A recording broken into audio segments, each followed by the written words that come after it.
అందరికీ నమస్కారం. ఈరోజు మనం చెప్పుకోబోయే కథ అసలు విషయం. కథ చాలా బాగుంటుందండి. వీడియో నచ్చితే లైక్, షేర్, నా ఛానల్ని సబ్స్క్రైబ్ చేయండి.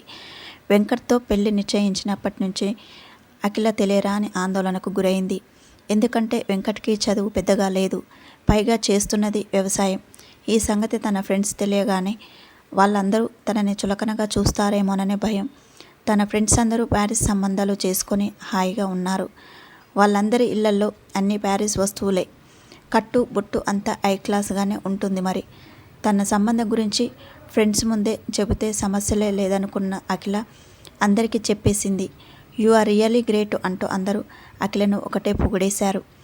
తనని ఆటలు పట్టిస్తున్నారనుకున్న అఖిల, ప్లీజ్ చులకన చేయకండే, ఉన్న విషయం చెప్పానంతే, ఇంకా నేను అతన్ని పెళ్లి చేసుకోలేదుగా అంది. అఖిల, మేం నిజంగానే నిన్ను అభినందిస్తున్నాం. నీ ఎంపిక చాలా బాగుంది. నిజానికి మేమందరం ప్యారిస్ సంబంధాలని మోజుపడి చేసుకున్నాం, కానీ ఎంతో అసంతృప్తితో బతుకుతున్నాం.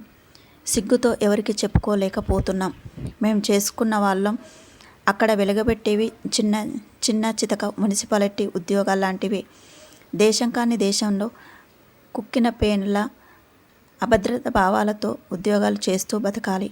కానీ నువ్వు చేసుకునే వెంకట్ తను పుట్టిన పెరిగిన ఊళ్ళోనే దర్జాగా సొంత వ్యవసాయం చేసుకుంటూ 10 మందికి సాయపడుతూ మహారాజులా ఉన్నాడు.